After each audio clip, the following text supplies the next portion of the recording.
श्री चैन राम बाबा online classes में आप लोगों का स्वागत है। देखिए, आज का मेरा लेक्चर काफी इंपॉर्टेंट है आपके एग्जाम के दृष्टिकोण से। गॉस थ्योरम से रिलेटेड जितने भी इंपॉर्टेंट क्वेश्चन हैं सबका कलेक्शन मैं एक जगह कर दिया हूं, ताकि एग्जाम के समय केवल 10 मिनट इसमें समय देंगे आप तो ये चैप्टर तैयार हो जाएगा। क्योंकि उस समय कम समय रहता है तो उसको मैं अलग से जो है एक लेक्चर तैयार कर रहा हूं, ताकि बोर्ड एग्जाम में कोई भी परेशानी आप लोग को न हो। देखिए, पहले हम ऑप्शनल क्वेश्चन लेके चले हैं। पहला क्वेश्चन हमारा है कि वैद्युत फ्लक्स का मात्रक क्या है। यह 2017 में भी पूछा गया है, 18 में भी पूछा गया है और 19 में पूछा गया है। यह क्वेश्चन लगातार 3 साल पूछा गया। समझ लीजिए, वैद्युत फ्लक्स का मात्रक। तो वैद्युत फ्लक्स का मात्रक इस ऑप्शन में देखना है तो आपको बताया कि न्यूटन मीटर स्क्वायर प्रति कूलाम होता है या वोल्ट इंटू मीटर होता है। वोल्ट इंटू मीटर होता है। तो न्यूटन मीटर स्क्वायर प्रति कूलाम नहीं है, न्यूटन मीटर प्रति कूलाम है, लेकिन न्यूटन मीटर स्क्वायर प्रति कूलाम नहीं है। वही मात्रक होता है। और दूसरा मात्रक क्या होता है? वोल्ट इंटू मीटर होता है। तो ये हो गया आपका बी विकल्प इसका सही है। क्लियर है? अब चलिए, कह रहा है अब एक क्वेश्चन पूछा गया 2013 में। 2013 में एक बंद पृष्ठ के भीतर n वैद्युत द्विध्रुव हैं। कितने वैद्युत द्विध्रुव हैं? n। तो पूछ रहा कि इससे निर्गत वैद्युत फ्लक्स क्या होगा। आपको याद डालिए, फाई इज इक्वल टू क्या होता है गॉस थ्योरम से? Q अपॉन एप्सिलॉन जी। ध्यान दीजिएगा, फार्मूला क्या होता है? Phi equal to Q upon epsilon zero. Q के स्थान पर सिग्मा Q होता है। सिग्मा Q मतलब कि कुल आवेश का 1 बाई एप्सिलॉन जीरो गुना होता है कुल आवेश का। और कुल आवेश में कौन कौन आवेश है? तो जब वैद्युत द्विध्रुव बनता है उसमें एक प्लस Q आवेश होता है, दूसरा माइनस Q आवेश होता है अपान में एप्सिलॉन जीरो। तो ये जीरो अपान एप्सिलॉन जीरो, तो इसका जो वैल्यू होगा वो जीरो हो जाएगा। देखिए, अलग से क्वेश्चन, ये अलग तरह का क्वेश्चन है जो आपकी किताब में नहीं था उसमें। तो आप देखिए क्या बोलेंगे कि n वैद्युत द्विध्रुव होंगे तो उसका फाई क्या हो जाएगा? जीरो हो जाएगा। विकल्प डी सही है इसका। ध्यान दीजिएगा, इसमें विकल्प क्या है? डी सही है। अब चलिए, 2011 में पूछा गया क्वेश्चन, 2017 में पूछा गया है। क्या पूछा गया उसको देखिए। कह रहा है कि R1 व R2 त्रिज्याओं के दो चालकों के पृष्ठों पर आवेशों के पृष्ठ घनत्व बराबर है। पृष्ठों पर वैद्युत क्षेत्र की तीव्रताओं का अनुपात। सोचिएगा, यहाँ पर देखिए, दीजिए थोड़ा सा मिटा दो उसको, ऊपर वाले को। आप नोट भी करते चलेंगे भाई। देखिएगा क्वेश्चन, देखिए इसमें मैं ये बता रहा हूं कि देखिए E1 अपान E2 पूछ रहा है। E इज इक्वल टू क्या होता है? सिग्मा अपान एप्सिलॉन जीरो। सिग्मा अपान एप्सिलॉन जीरो। और दूसरे का भी सिग्मा अपान एप्सिलॉन जीरो ही होगा। क्यों? एप्सिलॉन जीरो तो कांस्टेंट है, वो चेंज नहीं होगा। इसमें कह दिया है क्वेश्चन में कि पृष्ठ घनत्व बराबर है, यानी दोनों के सिग्मा बराबर है। दोनों के सिग्मा क्या है? इक्वल है। तो ये कट जाएगा, ये 1, यानी 1 बाई 1, यानी 1:1 लिख सकते हैं। देखिए, इसका डी सही है। कौन सा सही है? डी। यहां पर आंसर नहीं लिखे हैं इसका, विकल्प डी सही है, 1:1। आ रहा समझ में? देखिए, क्वेश्चन में चुनिंदा लेके आया हूं, बता दे रहा हूं। इतना कलेक्शन आपको कहीं नहीं मिलेगा, आप खोल के देखिएगा। इतना मैं मेहनत कर रहा हूं आप लोग। कलेक्शन है ये, अच्छे क्वेश्चनों कलेक्शन। ऐसा कलेक्शन आपको कहीं नहीं मिलेगा देखने को। आप देखिए, एक भी क्वेश्चन बाहर नहीं जाएगा। अब है 2012 में क्वेश्चन पूछा गया, क्वेश्चन नंबर 4 में बहुविकल्पी दिए। अब R मीटर त्रिज्या वाले खोखले गोले के केंद्र पर Q आवेश है। यदि गोले की त्रिज्या दोगुनी कर दी जाए और आवेश को आधा कर दिया जाए तो कह रहा है कि वैद्युत फ्लक्स क्या होगा। आप बताइए, आपको हम बोले थे कि वैद्युत फ्लक्स में त्रिज्या का कोई रोल नहीं है। वैद्युत फ्लक्स जो है यहां पर phi E is equal to Q upon epsilon zero होता है। तो क्यू डैश मान रहे हैं, क्यू अपान एप्सिलॉन जीरो होता है। अब हमारा क्या कह रहा है कि इसमें त्रिज्या तो है नहीं, तो दुगुनी करे चाहे 5 गुनी करे चाहे 8 गुनी करे, इसके वैद्युत फ्लक्स पर असर नहीं पड़ेगा, लेकिन आवेश के कारण असर पड़ेगा। आवेश को आधा कर देता है, आवेश को आधा कर देता है, तो जो Q था Q/2 हो जाएगा अपान एप्सिलॉन जीरो। अब देखिए हमारा Q अपान 2 एप्सिलॉन जीरो हो जाएगा। मिलाइए दो क्वेश्चन, Q अपान 2 एप्सिलॉन जीरो। विकल्प देखिए सही है सी।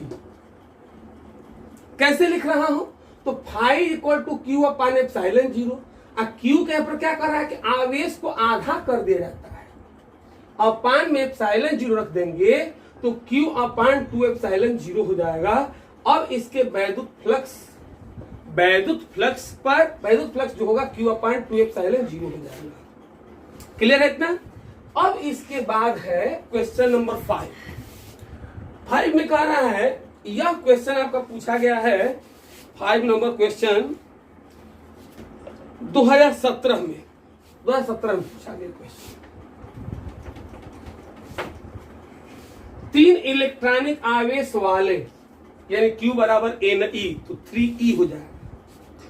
इतना mg दिया है मिलीग्राम में द्रव्यमान, m बराबर मिलीग्राम को चेंज कर दीजिएगा किलोग्राम में, कितना से हो जाएगा 10⁻⁻6 से मल्टीप्लाई होता है, मालूम है ना।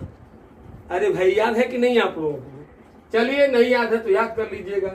अब इसके बाद कौन सा फार्मूला लगेगा, QE बराबर mg। कब हम क्वेश्चन कराए थे इस पर, QE बराबर mg, यह क्वेश्चन हम लोग लगाए थे। अब QE बराबर mg किए थे, अब उसके बाद क्या करेंगे कि कैलकुलेट करेंगे, तो आपका उसमें E बराबर आ जाएगा इतना। कैलकुलेट करके देख लीजिएगा, डायरेक्ट ये हल करना है तो आप करिएगा, उसको नहीं आएगा तो फिर पूछ लीजिएगा, ये विकल्प आएगा।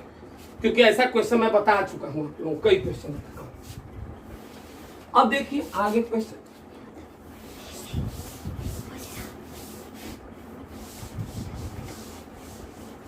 अरे भाई इतना बढ़िया मैं कलेक्शन लेके आया हूँ आज कि आप लोग देख के दंग रह जाएंगे, क्वेश्चन देखते देखते।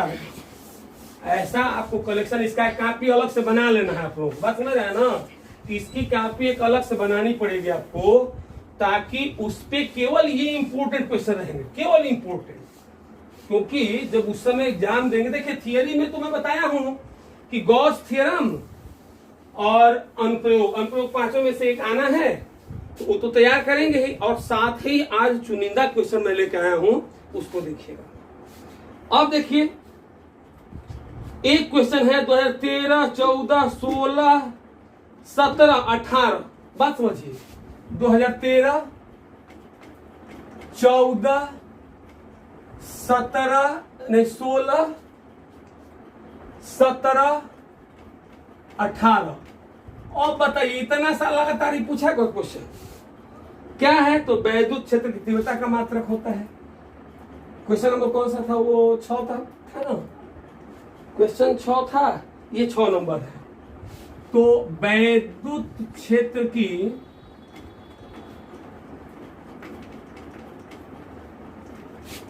तीव्रता का मात्रक देख लीजिए भाई, समझ में आ रहा कि नहीं, तीव्रता का मात्रक।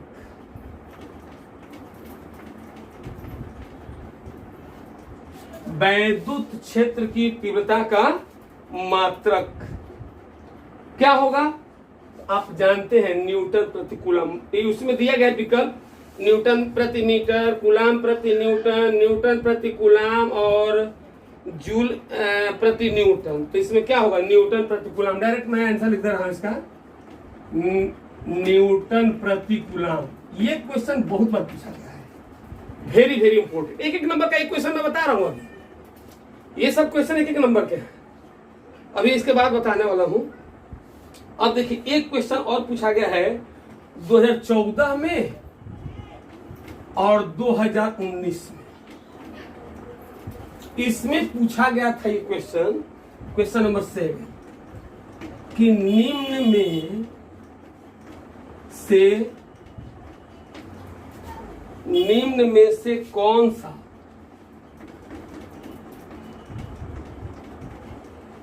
सा वैद्युत क्षेत्र का मात्रक नहीं है?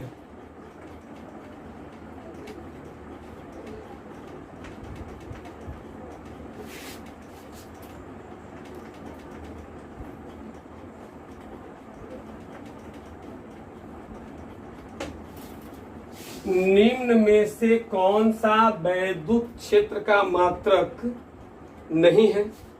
अब देखिए, इसका फर्स्ट पार्ट दिया है न्यूटन प्रति कूलम। आप जानते हैं कि न्यूटन प्रति कूलम होता ही है। बी पार्ट देखिए वोल्ट प्रति मीटर, ये भी तो होता ही है ना, वोल्ट प्रति मीटर। वैद्युत फ्लक्स का वोल्ट इंटू मीटर होता है। अब चलिए जूल प्रति कूलम, देखिए यही नहीं होता है। जूल प्रति कूलम ये नहीं होता है। ये पूछा है, नहीं होता है, नहीं है नहीं पूछा, ये नहीं पूछा है। गप से नहीं मत लगा दीजिए, न्यूटन प्रति कूलम होता ही है तो नहीं। सब पूछा है मात्रक नहीं है, क्वेश्चन पलट दिया है। देखिए क्वेश्चन घुमाया कैसे, बोर्ड एग्जाम में ऐसे पूछता है, ज्यादा ये से पूछ देता है नहीं है तो नहीं है, तो फट से दिमाग में आएगा कि न्यूटन प्रति कूलम होता है। यहाँ देखिए कौन सा नहीं है, तो जूल प्रति कूलम इसका नहीं है। अब बी पार्ट है इसका, क्या है, तो जूल प्रति coulomb into metre, coulomb into metre. तो ये भी होता है, केवल ये नहीं होता। इसका आंसर सी पार्ट है, जूल प्रति कूलम। ठीक है। अब आइए क्वेश्चन नंबर आपका 8, और वह विकल्प ही नहीं है, न्यूमेरिकल क्वेश्चन है। आपको मैं क्वेश्चन बोल रहा हूं, आप लोग लिखते भी जाइएगा, क्योंकि मेरे पास समय नहीं है लिखने का, वीडियो बड़ा हो जाएगा लिखूंगा तो बोर्ड पर, आपका समय बच जाए। कह कि यदि किसी घन के केंद्र पर 15 माइक्रो कूलम का एक आवेश रखा जाए, क्वेश्चन पढ़िएगा, यदि किसी घन के केंद्र पर 15 माइक्रो कूलम का आवेश रखा जाए तो घन के एक फलक से निकलने वाला वैद्युत फ्लक्स का मान क्या होगा? अब आप समझिएगा कि आवेश Q बराबर है 15 माइक्रो कूलम। ऐसा क्वेश्चन किए भी हैं आप लोग, 15 into 10 to the power -6 coulomb. अब कह रहा है फाई ई जो होगा, इसका फार्मूला क्या होता है, Q अपॉन एप्सिलॉन 0। लेकिन यह जो है 6 पृष्ठ होते हैं इसमें, और एक पृष्ठ निकलने वाला तो 6 से भाग देते हैं, तो Q बराबर हो जाएगा 15 गुणे 10 के घात -6, 6 गुणे एप्सिलॉन 0 का मान 8.85 इंटू 10 टू द पावर -12। अब आप इसका कैलकुलेशन करिएगा, मैं डायरेक्ट लिख दे रहा हूं, 27.495 into 10 to the power 4 newton metre square प्रति कूलम। क्लियर है? ये क्वेश्चन 2012 में पूछा गया आपके बोर्ड पेपर में, 2012 में यही क्वेश्चन पूछा गया था। अब चलिए इसके बाद जो है क्वेश्चन आप आ जाइए 2013 और 15 में पूछा गया है, वो क्वेश्चन मैं बता रहा हूं। क्वेश्चन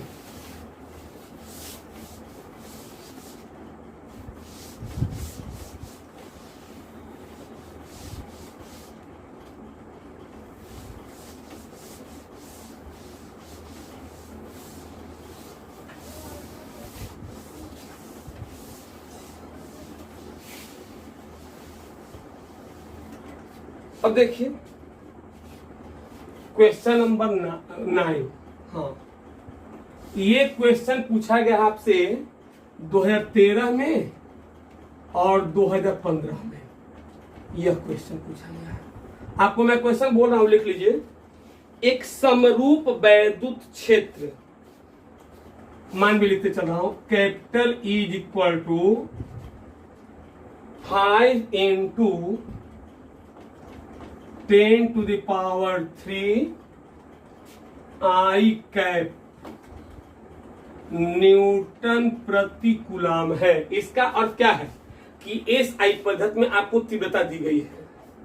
कह रहा है कि एक समरूप वैद्युत क्षेत्र E = 5 into 10⁻³ I cap newton प्रति कूलम में एक 10 सेंटीमीटर भुजा वाला एक वर्गाकार समतल पृष्ठ YZ तल के समांतर स्थित है।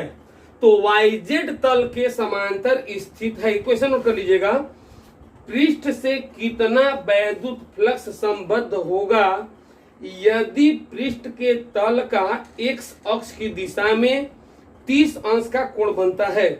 क्या कर रहा है कि X अक्ष की दिशा में 30 अंश का कोण बनता है। ध्यान दीजिएगा आप लोग, इसकी एक जो भुजा है स्मॉल a 10 सेंटीमीटर है, तो सेंटीमीटर को मीटर में कन्वर्ट करेंगे तो -1 हो जाएगा। और आप देखिए कि वर्गाकार एरिया है तो भुजा का वर्ग होता है, तो 10⁻⁻² हो जाएगा मीटर स्क्वायर।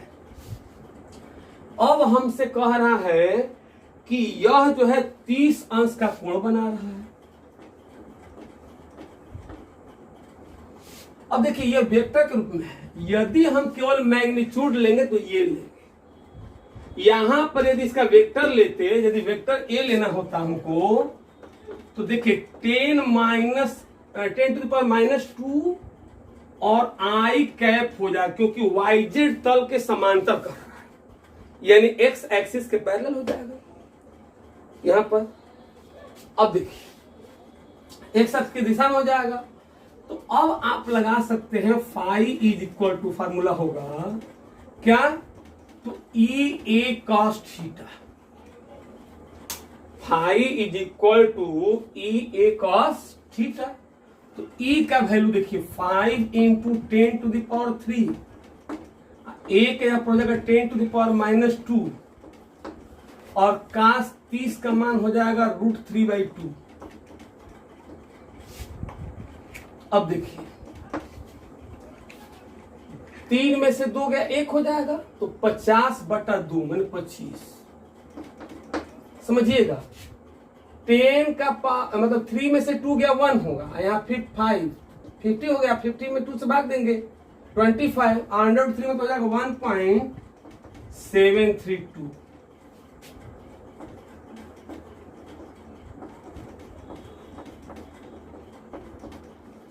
मल्टीप्लाई करो, इसका मल्टीप्लाई कर देंगे तो देखिए 40, देखिए बता रहा हूं 43.3 आएगा न्यूटन मीटर स्क्वायर प्रति कूलम।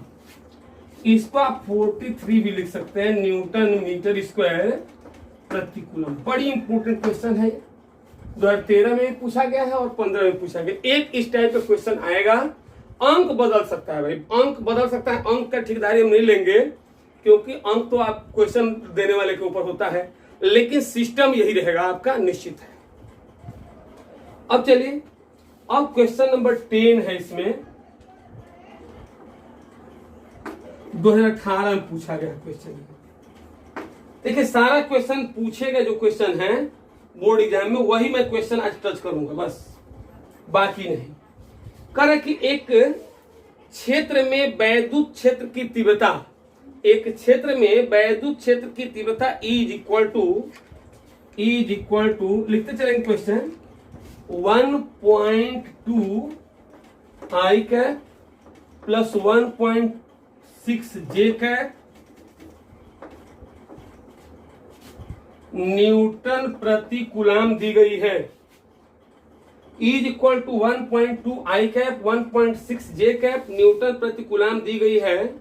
YZ तल के समांतर, बिल्कुल सेम क्वेश्चन आ गया। YZ यहां पर देखिए वेक्टर के रूप में है, इसका मतलब कि ये वेक्टर है। YZ तल के समांतर, क्वेश्चन लिखिएगा, YZ तल के समांतर 0.2 मीटर स्क्वायर क्षेत्रफल के आयताकार पृष्ठ से संबद्ध वैद्युत फ्लक्स ज्ञात कीजिए। तो देखिए कैपिटल ए जो होगा वेक्टर ए क्या होगा 0.2 और YZ तल के समांतर हो जाएगा, तो YZ तल मतलब हो जाएगा आई कैप। क्लियर है इतना? अब देखिए phi is equal to vector E dot vector A. देखिए आपको फॉर्मूला लिखवाए हैं, ये क्वेश्चन कई बार पूछा गया है, हमेशा पूछता है क्वेश्चन ऐसा। तो phi is equal to 1.2 I cap plus 0.6 J cap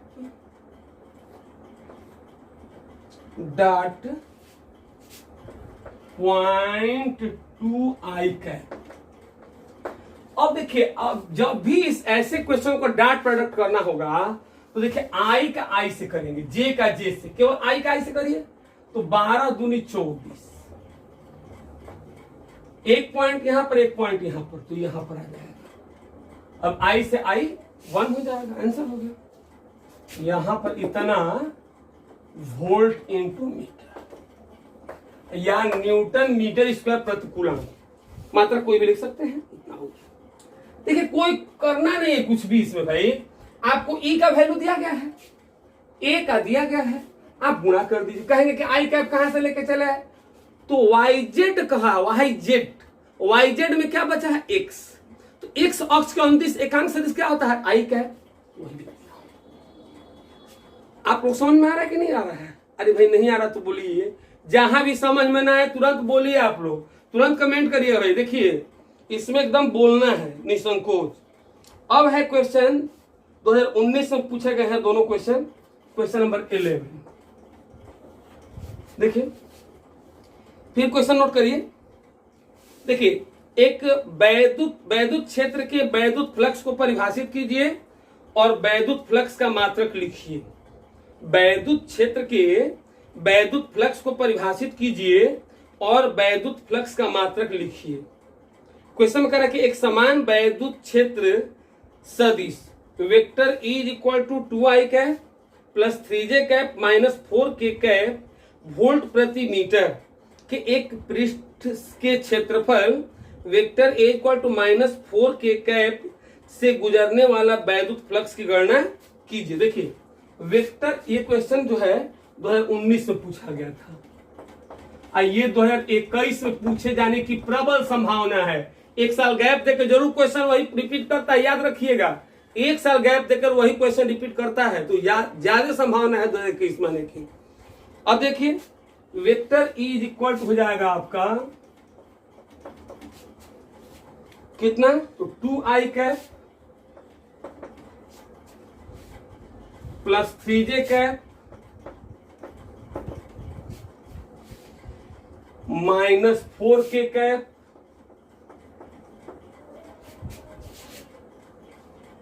और वेक्टर A इक्वल टू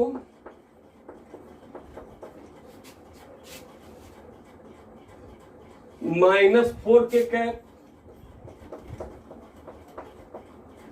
चलिए फाई निकालना है ना, क्या करना है, vector E dot vector A लिख देना है।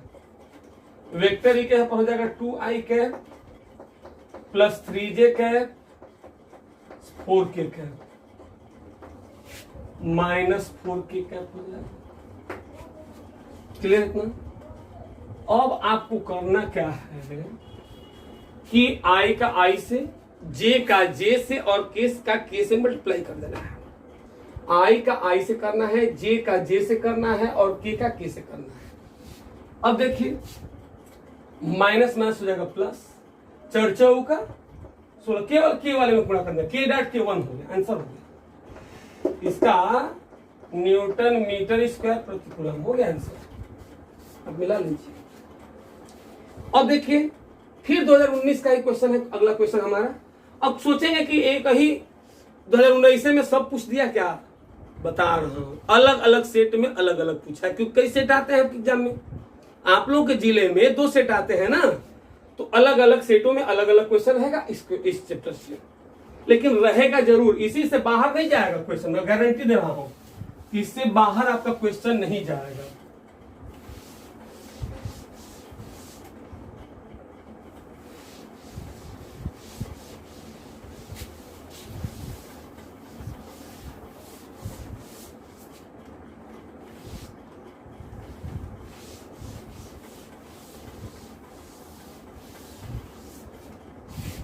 अब देखिए क्वेश्चन नंबर 2019 में ये आया है, ये 12 नंबर क्वेश्चन है मेरा।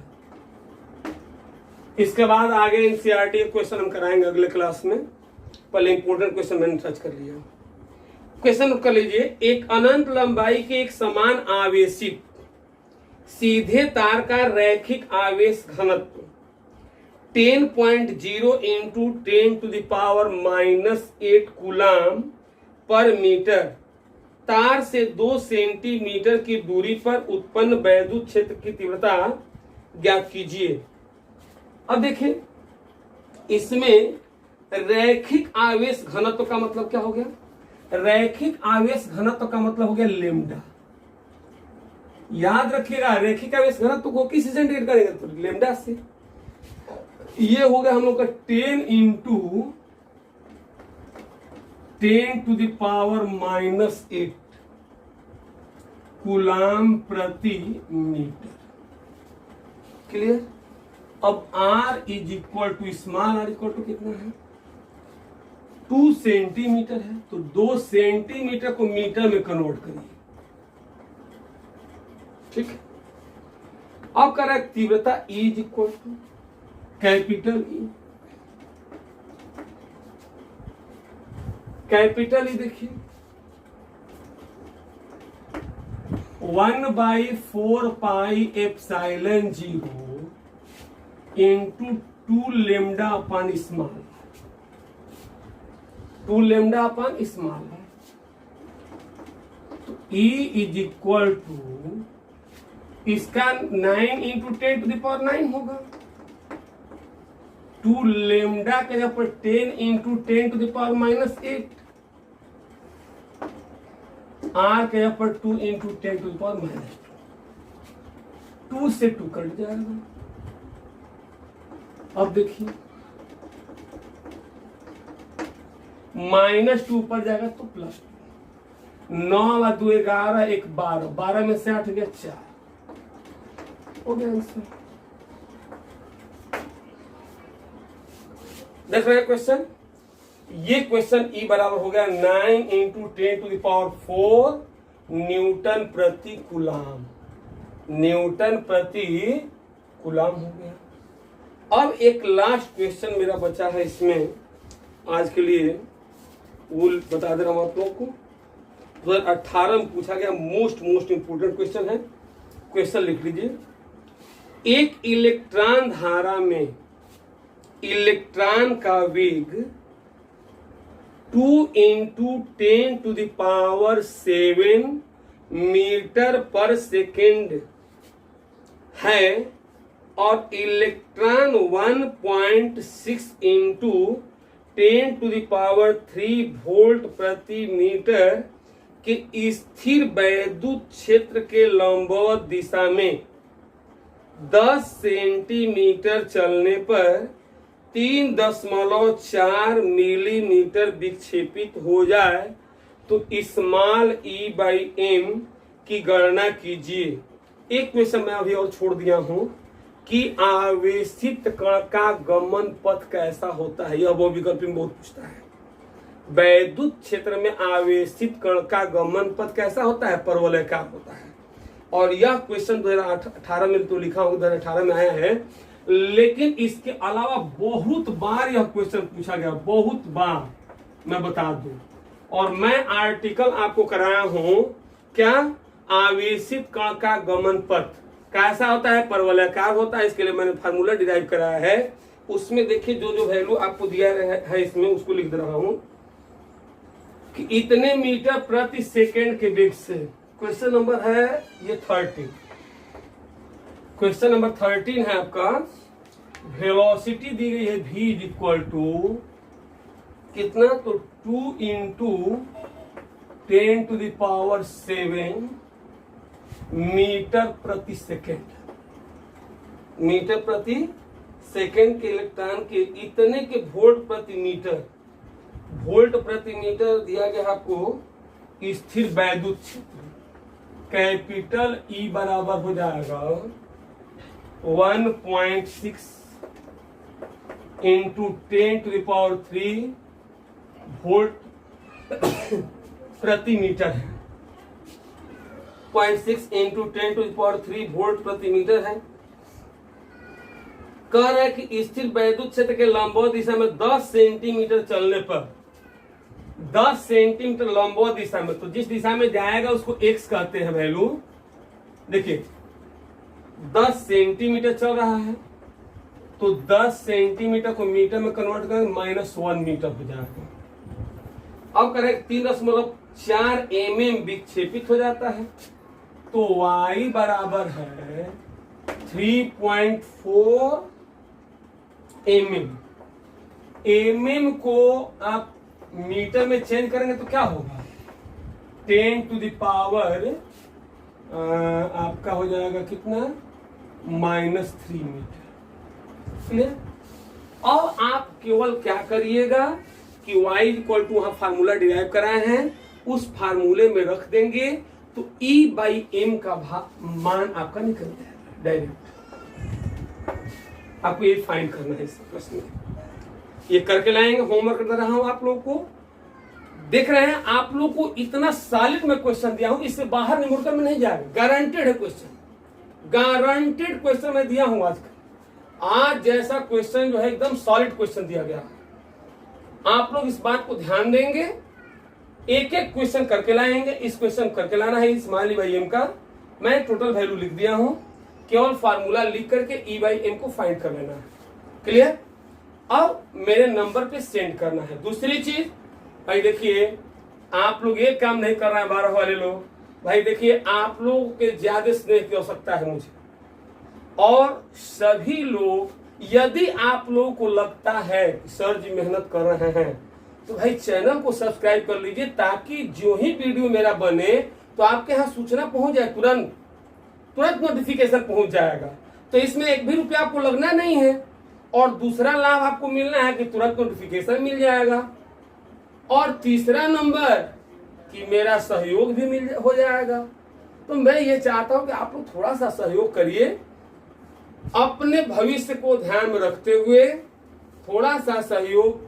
यदि लगता है कि सर जी मेहनत कर रहे हैं मेरे लिए, तो मेरे को कुछ गिफ्ट ये दे दीजिए कि भाई सर जी के लिए मैं सब्सक्राइब कर देना, ठीक ना। और कुछ नहीं चाहिए, बस आप लोग का स्नेह बना रहे।